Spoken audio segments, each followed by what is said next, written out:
Habacuc 2:1 dice la palabra: en mi puesto de guardia estaré, sobre la fortaleza afirmaré el pie, velaré por ver lo que se me dirá, y qué he de responder tocante a mi queja, y qué he de responder tocante a mi queja. Pueden sentarse.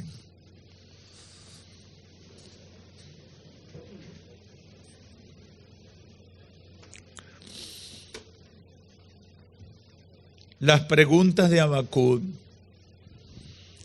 en esta segunda oportunidad yo la he resumido de esta manera: ¿por qué solucionas nuestro problema de esa manera? Muchas situaciones de crisis familiares, crisis en las relaciones interpersonales, crisis de fe o existenciales que experimentamos los seres humanos, son el resultado de considerar la vida tomando únicamente en cuenta nuestra perspectiva, nuestra opinión, nuestro pensamiento sobre las cosas. Esa forma unilateral de pensar, esa forma egoísta de pensar y accionar, en nuestros días más que nunca se promueve, pero por eso no deja de ser equivocada. Hoy en día a nadie se le condena por ser egoísta. Hoy en día a nadie se le condena por creerse lo máximo. Al contrario, se estimula eso. Al contrario, a la gente se le dice: tú tienes que hacer valer tu opinión. Nadie te puede imponer nada. Así como tú piensas, así es. Porque esa es la corriente de pensamiento de este tiempo. Esa exaltación a la persona y ese culto al ego. Normalmente la sociedad de hoy aprueba ese tipo de actitudes. Ahora, lo peor de todo es que esa forma de actuar de muchos, esa forma que se ha convertido en moda o forma normal de la gente de hoy ser, es decir, esa forma de pensar unilateralmente, de hacer valer nuestra opinión particular, esa forma la queremos llevar a nuestra relación con Dios. Esa forma en que nosotros nos vivimos relacionando con la gente o nos manejamos frente a la gente, la queremos llevar a nuestra relación con Dios, y por eso uno de los grandes y comunes errores de nosotros, hoy en día más que nunca, aunque ha existido en todos los tiempos, es juzgar las acciones de Dios solamente considerando lo que nosotros pensamos, nuestra perspectiva, lo que yo creo que debió pasar, lo que yo pienso que se debió hacer, lo que yo creo que Dios debió hacer. Las preguntas de Habacuc nos presentan esa impotencia o esa realidad que muchas veces es el resultado de la desesperación y la impotencia que sentimos al no poder hacerle frente a los problemas o no ver a Dios actuando de la manera que a nosotros nos parece que Dios debe actuar. Las preguntas de Habacuc nos presentan esa crisis en un hombre, y un hombre de Dios. Un hombre de Dios que quedó atrapado en esa forma de pensar. Un hombre de Dios que cae en una crisis de fe producto de entender al mundo y entender los acontecimientos desde su propia perspectiva, sin tomar en cuenta lo que Dios pensaba y lo que Dios podía estar haciendo. Por eso Habacuc se desespera, porque no le puede hacer frente a los problemas. entiende que Dios no está actuando de la manera que él creía y viene la crisis. Y en este punto sería bueno preguntar, ¿sabe Dios lo que hace? Y yo le pregunto a ustedes que me escuchan en esta hora, ¿sabe Dios lo que hace? ¿Cree usted que Dios sabe lo que hace? ¿Tiene el Señor la solución perfecta para nuestros problemas?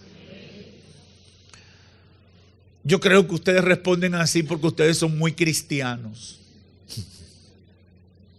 Y están muy llenos de fe en medio del culto dominical, alabando al Señor, y pasaron una semana en comunión. Pero si ustedes estuvieran viviendo una crisis financiera donde los cobradores hacen fila para pedirle que le pague, si hubieran sido víctimas de una sentencia injusta en uno de los tribunales del país donde le embargan la única propiedad que tienen, y ustedes saben que fue porque un incircunciso, un malandrín sobornó a los jueces, si fuera porque alguien se levantó contra usted y le hizo un daño, le difamó, y usted quedó en vergüenza, quizás usted no respondería tan fácil, sobre todo si han pasado 3, 4, 5, 10 años, 20 años con una situación que parece que no tiene solución. ¿Sabe Dios lo que hace? ¿Tiene el Señor la solución perfecta para nuestros problemas? Creo que al reflexionar los alcances de nuestra fe, o creo que al reflexionar en este tipo de planteamiento, vamos a ver claramente hasta dónde realmente llega nuestra fe. ¿Qué nivel de fe tenemos? ¿Qué ciertamente o qué tan verdadera es nuestra fe? ¿Qué tan confiados estamos en Dios? ¿Qué tanto conocemos a Dios? ¿Qué tanta seguridad tenemos de lo que Dios puede hacer? Y yo creo que es una buena reflexión, porque si yo identifico que tengo una fe débil, debo esforzarme para fortalecerla. Si yo tengo la seguridad de que mi fe no está al nivel que debería estar, entonces eso debe producir una reacción mía de búsqueda intensa de Dios para fortalecer mi fe y acercarme cada día más a Dios para ver su gloria manifestarse en mi vida. El pasado jueves estuvimos reflexionando sobre lo que llamamos las preguntas de Habacuc en una primera parte, y a la luz de los primeros 4 versículos del capítulo 1, vimos el estado de desesperación que tenía este profeta por el incremento de la maldad. Habacuc se quejó de las injusticias, de los abusos y el estado de anarquía que vivía su nación. Eso, por supuesto, tenía sus razones políticas, pero lo cierto es que Habacuc era el profeta de Dios. Había orado insistentemente para que Dios interviniera y ya había caído en desesperación, y le dice al Señor: ¿hasta cuándo permitirás que esto siga pasando? Dios le respondió al atribulado profeta diciéndole que había preparado un castigo para su pueblo y que utilizaría a los caldeos, una nación mala y cruel, para castigar a su pueblo que se había llenado de injusticia. Es decir, tú estás preguntando ¿hasta cuándo? Te digo que tengo la solución. Voy a resolver el problema, le dice Dios a Habacuc. Tengo y te voy a adelantar algo. Voy a utilizar como instrumento a los caldeos para que le den una zurra a mi pueblo. Para que le den una pela. Para que lo atropellen y ellos entiendan que están mal y se conviertan y abandonen la idolatría y abandonen la maldad y abandonen los abusos. Bueno, cuando Dios le da esa respuesta, a Habacuc le chocó la respuesta de Dios, porque ese es el lío de nosotros. Queremos que Dios responda, y cuando Dios responde, entonces que la crisis se pone grande. Yo le he recomendado muchas veces a ustedes en diferentes predicaciones que yo he aprendido a quedarme callado. Y a veces tengo ganas de estarle preguntando al Señor, pero me ha ido mejor callando. Aunque yo no entienda, yo me quedo callado. Señor, yo sé que tú estás funcionando. Yo sé que tú tienes el control de lo que está pasando. Aumenta mi fe, fortalece mi fe hasta que yo vea lo que tú estás haciendo. Pero Habacuc, como nos pasa, siguió preguntando y Dios le da esta primera respuesta. Y el jueves terminamos diciendo que en medio de la ansiedad que producen los tiempos de crisis, debemos traer nuestras preguntas ante Dios antes que a otra persona.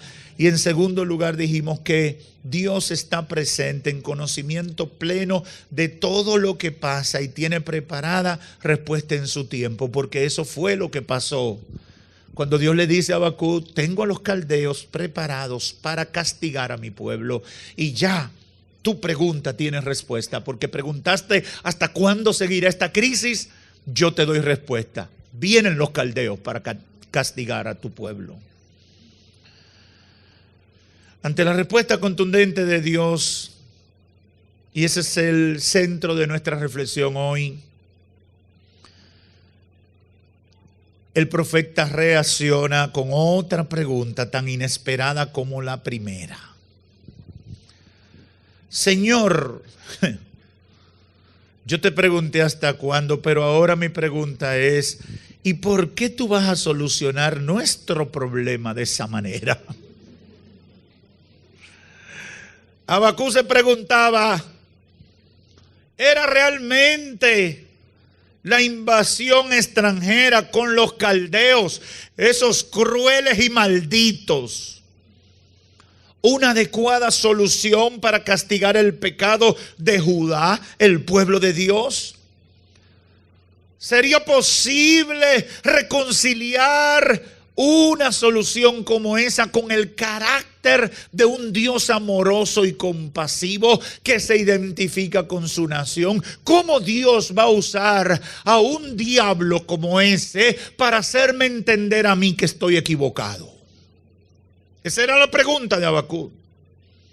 ¿Cómo Dios va a castigar a su pueblo? Porque es verdad que su pueblo hoy es idólatra. Es verdad que hemos hecho muchas cosas, que hay muchos abusadores, que hay muchas injusticias. Es verdad, estamos desenfocados. Pero Señor, nosotros no somos tan malos como esos desgraciados que tú vas a usar de que para castigarnos a nosotros. Esa es la pregunta de Habacuc. Esa es la pregunta. Señor, ¿cómo tú vas a usar a ese hombre borrachón, desordenado que me tocó de marido, dirá una mujer, para castigarme a mí, que soy tu sierva, que lo único que hago es que de vez en cuando chismoseo un poco? Señor, porque está bien que tú me des mi castigadita, porque la vecina me lleva y yo hablo, pero Señor, mire ese hombre. Ese es un diablo, Señor. Yo no merezco un castigo como ese. Se lo estoy aterrizando para que usted entienda. Habacuc lo veía en el contexto de lo que estaba viviendo. Nosotros lo vivimos en otros contextos. Él quería respuesta, Dios le da respuesta, y cuando Dios le da respuesta, entonces él tiene problema con la solución que Dios está dándole a la situación. Habacuc ha levantado por segunda vez un lamento con profundas inquietudes teológicas y busca resolver la tensión entre la necesidad de un juicio y la manera en que Dios lo estaba haciendo. Aquí el Espíritu Santo ministró a mi espíritu algo que quiero que se quede en la memoria y el corazón de ustedes.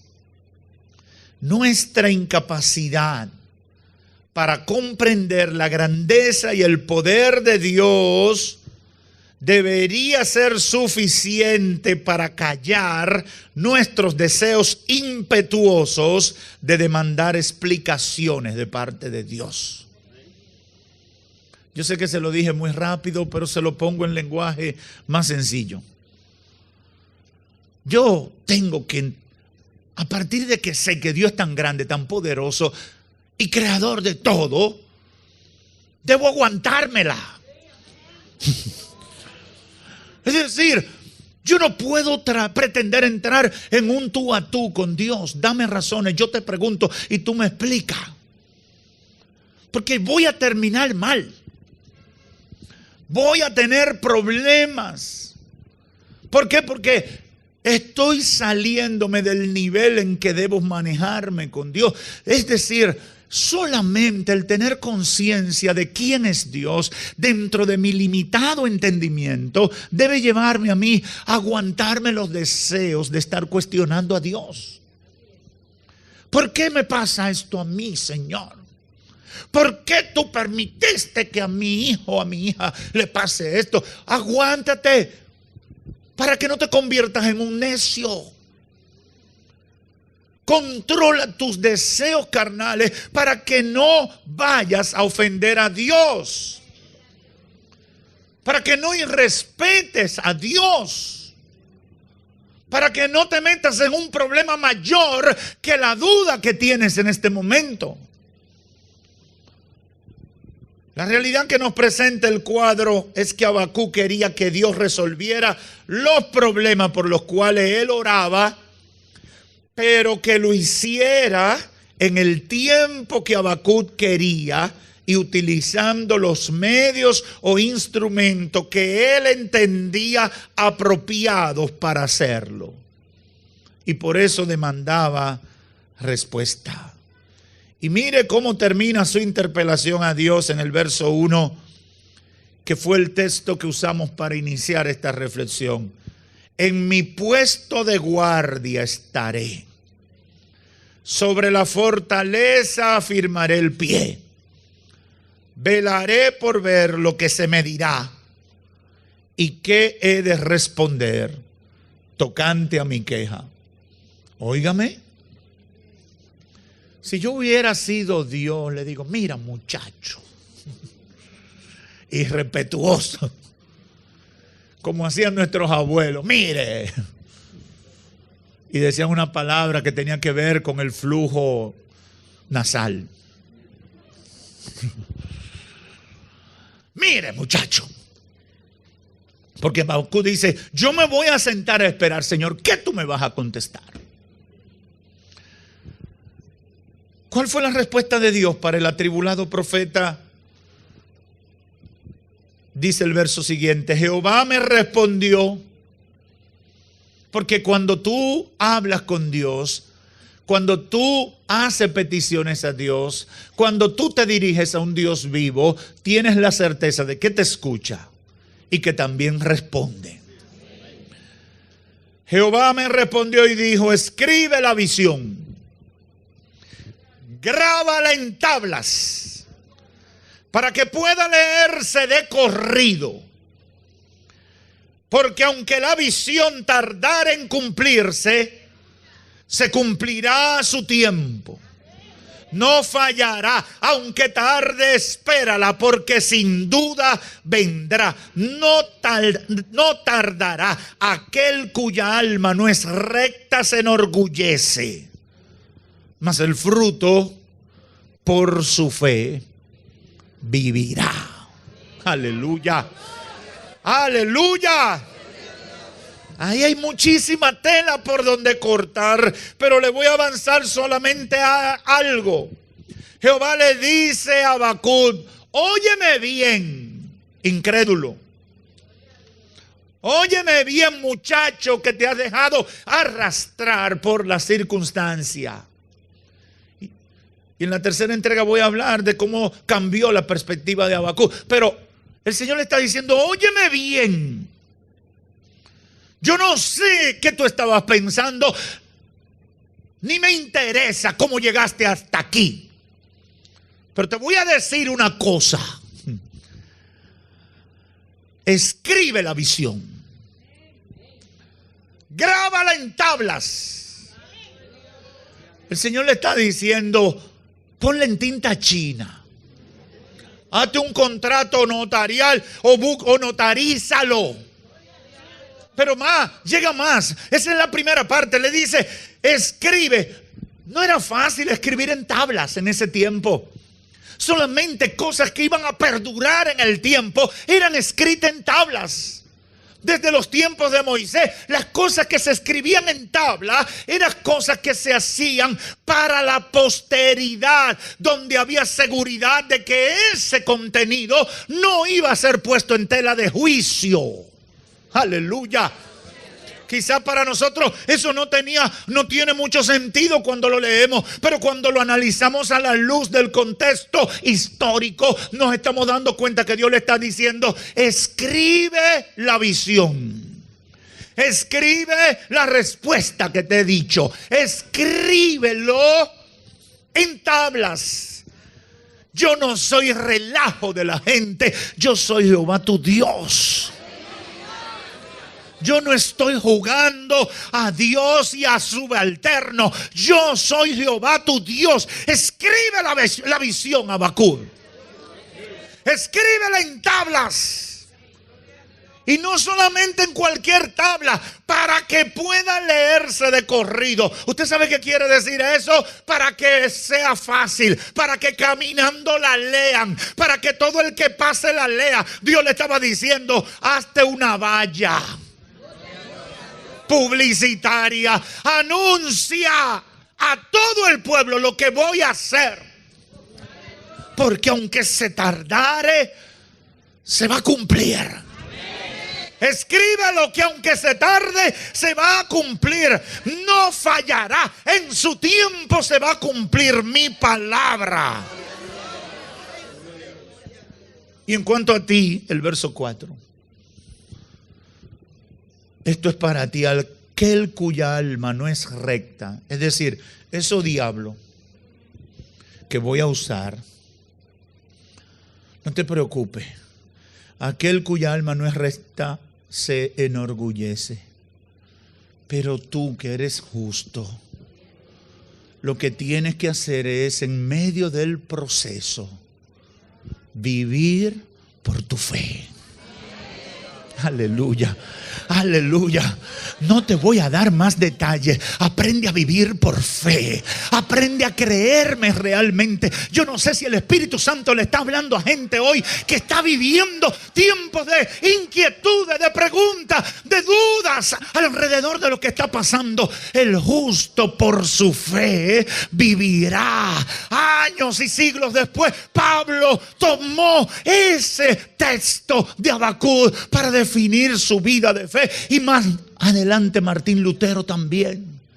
El justo por su fe vivirá. A mí no me importa lo que los diablos están tratando contra mí allá afuera. A mí no me importa las injusticias que se están cometiendo, que se prepare Satanás y sus secuaces. Yo viviré por fe, porque yo sé que tengo un Dios vivo y de poder que está listo para hacer lo que tenga que hacer, y su plan se va a cumplir. Pase lo que pase, reviente quien tenga que reventar, Él cumplirá su propósito en mi vida. Aleluya, aleluya. Satanás tiene que ver hombres y mujeres de Dios valientes de esa manera, para que deje el territorio y te deje en paz en medio del proceso. Cuando estamos atemorizados, todas estas dudas envuelven nuestro corazón y nos hacen claudicar. Aquel cuya alma no es recta se enorgullece, pero Habacuc, quiero que entiendas que el justo, el hombre o la mujer que le sirve a Dios, no vive por lo que está viendo, ni por lo que están haciendo los malos. Vive por su fe.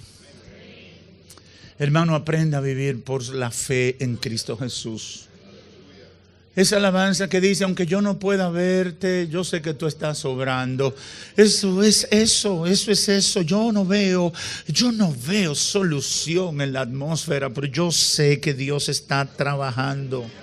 Yo no he visto todavía el cumplimiento de la palabra profética, pero yo sé que se cumplirá. Fue Dios que lo dijo, no hay duda, fue Dios que lo dijo. Y si Dios lo dijo, tiene que cumplirse. Si Dios lo ha prometido, tiene que pasar. Hay que agarrarse de eso en el nombre de Jesús y no soltarse de ahí. El justo vivirá por su fe. Aquel cuya alma no es recta se enorgullece y hace y deshace, pero eso es aquel que vive fuera de Dios. El que vive en Dios debe aprender a vivir por su fe. Yo he aprendido a vivir por fe.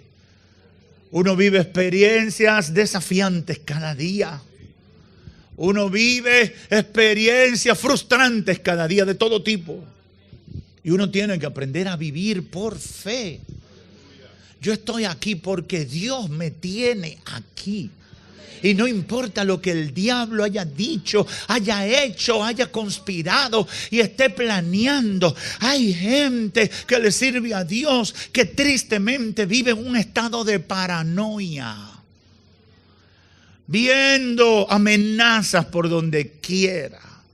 Y hay gente que hasta enseñado un evangelio raro que no es bíblico, de que, ay, que cuidado, que el diablo que me va a entrar, que me va a poner una cácara de plátano para que yo rebale, ay, que me va a hacer un daño. Yo vivo por la fe. Yo soy hijo de Dios. Yo soy su hijo, Él es mi padre. Y yo sé que Él me ama. Y nada va a pasar conmigo que Dios no tenga el control. Su propósito se cumplirá en mi vida. Yo me mantendré siendo fiel a Dios, porque Dios está conmigo como poderoso gigante. El justo vive por su fe.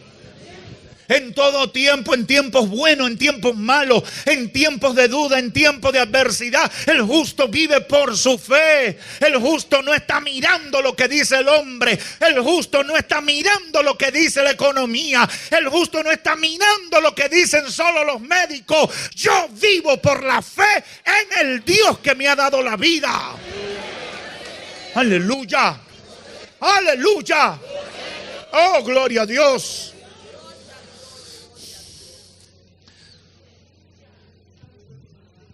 Quiero dejar algunas ideas en la mente y el corazón de ustedes.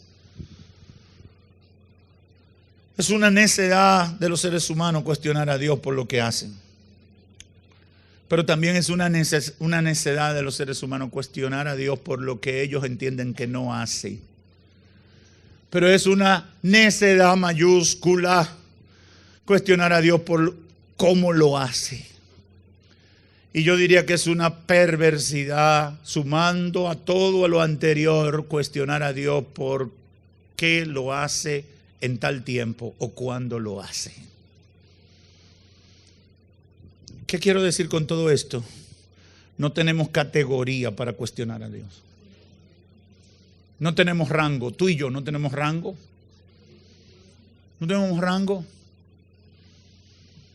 Porque en este país cualquiera se para en un medio de comunicación e insulta al presidente. ¿Tú crees que tú puedes estar así con Dios?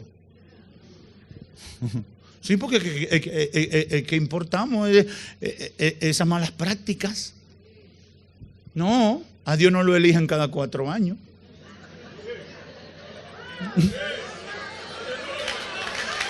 La gente tiene que estar claro en eso. Dios no hace campaña para seguir siendo Dios. Y no es si el pueblo lo quiere. Dios es Dios. Entonces nosotros no tenemos categoría para cuestionar a Dios. Habacuc no ha sido el único personaje que en la Biblia cae en esto. Dice la Biblia que Job en su tribulación cometió ese error. Y el Señor le respondió algo que es oportuno citar. ¿Quién es ese que oscurece el consejo con palabras sin sabiduría? Ahora ciñe como varón tus lomos. Yo te preguntaré y tú me contestarás. Capítulo 38 de Job. ¿Dónde estabas tú cuando yo fundaba la tierra. Házmelo saber si tienes inteligencia. ¿Quién ordenó sus medidas si tú lo sabes? ¿Quién dijo que la tierra iba a ser del tamaño que es? ¿O quién extendió sobre ella el cordel? ¿Sobre qué están fundadas sus bases? Es decir, hoy la ciencia sabe que la tierra está dando vuelta en el aire. Pero quizás creía que habían 2 pilares o 4 pilares. Sosteniéndole, Dios le dice: varón, ¿dónde estabas tú? ¿Sobre qué están fundadas sus bases? ¿O quién puso su piedra angular? Cuando alababan todas las estrellas del alba y se regocijaban todos los hijos de Dios en medio de la creación, ¿dónde estabas tú, varón?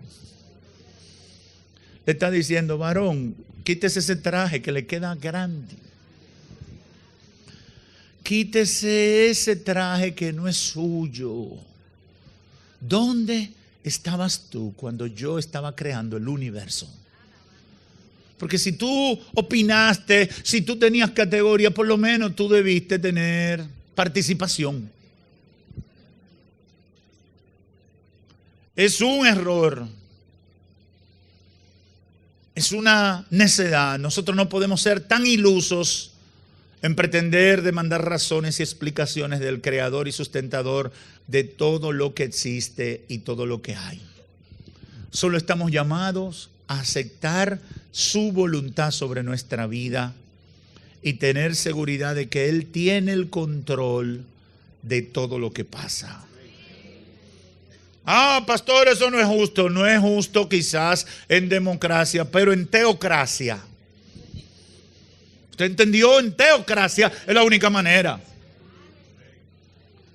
Pero el hombre natural, dice Pablo en 1 Corintios 2:14, no percibe las cosas que son del Espíritu de Dios, porque para él son locura y no las puede entender, porque se han de discernir espiritualmente.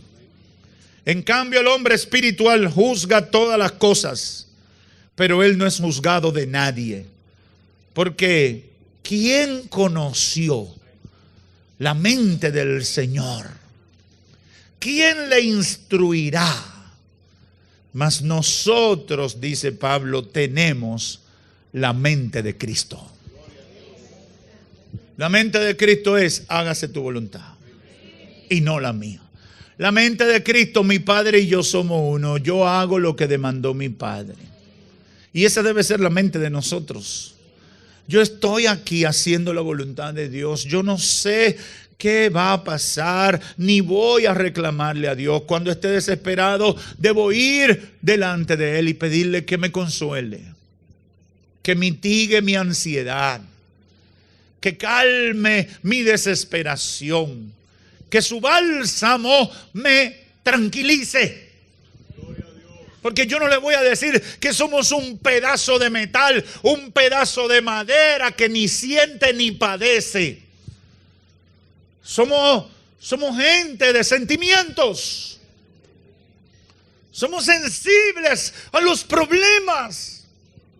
Somos sensibles a la maldad. Sufrimos los agravios.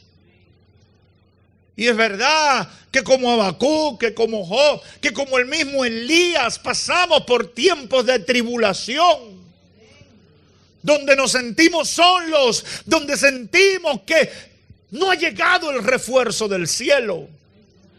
Pero yo estoy aquí para decirte: en medio de tu crisis, refúgiate en Dios. En medio de tu crisis, que salga a relucir tu fe total en el Dios que te ha dado la vida. Agárrate con fuerza del Señor y dile: Señor, aunque me muera, en ti esperaré. Aunque muera, seguiré confiando en ti. Pero ayúdame a pasar este proceso. Ayúdame a superar esta situación. La respuesta de Dios para Habacuc resalta un detalle importante de Dios en su trato con sus hijos. No hay posibilidad de que lo que Dios ha dicho no se cumpla. No hay posibilidad, se va a cumplir. Y eso lo vamos a creer a partir de la fe y la confianza que tengamos en Jehová. Y Jehová me respondió: escribe la visión, declárala en tablas, para que corra el que leyere en ella. Y aunque la visión tardara por un tiempo, mas se apresura hacia el fin, y no mentirá. Aunque tardare, espéralo, porque sin duda vendrá, no tardará. He aquí que aquel cuya alma no es recta se enorgullece, mas el justo por su fe vivirá. Yo le sugiero que marque ese texto bíblico, porque necesitamos tenerlo presente muchas veces. Y la realidad es, y con esto termino, que Dios estaba en control. En medio del proceso de Habacuc, Dios estaba en control. Dios estaba desarrollando un plan que sería provechoso para sus propósitos. Y lo que Dios quería que Habacuc entendiera, y quiere que nosotros entendamos, que es con la fe que nos lleva a obedecer y a deponer nuestras particularidades, nuestros deseos, nuestras debilidades. Es que vamos a ver el cumplimiento del propósito de Dios. Es la fe sólida y total. Dios estaba en control, un plan se estaba desarrollando y ese plan sería bueno para los propósitos de Dios. El deber de Habacuc era no ser tropiezo. Y yo te recomiendo a ti, no seas tropiezo del plan de Dios. Mantente creyendo, en fe y obedeciendo. El deber de Habacuc era esperar en Jehová, tranquilo, haciendo la voluntad de Dios. Mi consejo es, revisémonos. Cuando estemos en crisis, vamos a revisarnos para ver en qué nosotros estamos entorpeciendo el plan de Dios. Porque muchas veces Dios de una y otra manera insiste y nosotros como mula insistimos en que las cosas sean como nosotros entendemos. Ese era el problema de Habacuc. Su crisis vino de ahí, de su manera unilateral de entender el proceso, de su forma particular de entender el problema, de su forma unilateral de querer una solución. Dios tiene 1000 maneras de resolver tu problema. Dios tiene 1000 maneras de resolver tu necesidad. Dios tiene 1000 maneras de glorificarse en tu vida. No lo limites a lo que tú quieres. No lo limites a lo que tú deseas. No lo limites a lo que tu carne quiere. Dale libertad a Dios a glorificarse en tu vida, porque te puedo garantizar que lo que Él quiere para ti es mejor y más maravilloso que todo lo que tú te puedas imaginar. Eso es así. Mi consejo es que no entorpezca los planes de Dios en tu vida. No le pidas a Dios que haga las cosas a tu manera. Confía en Él, fortalece tu fe. Y a los amigos le digo en esta hora, procuren que dentro de ese plan que Dios está desarrollando esté incluida su salvación. Amigo o amiga, no viva de espalda a Dios. Que ese plan que se esté desarrollando alrededor de tu vida no excluya la salvación. Que tú busques a Dios en el tiempo oportuno. Conviértete a Cristo. Deja de vivir a tu manera. Ay, yo quiero que Dios me bendiga. Pero ¿y tú qué estás haciendo para que Dios te bendiga? Si vives en pecado, estás en maldición. Y si estás en maldición, te vas a perder y te va a llevar el diablo. Por lo tanto, reacciona y comienza convirtiéndote. Reacciona y llénate de fe. Conviértete a Cristo hoy, no lo dejes para mañana. Que el Señor te bendiga. Gracias, Padre.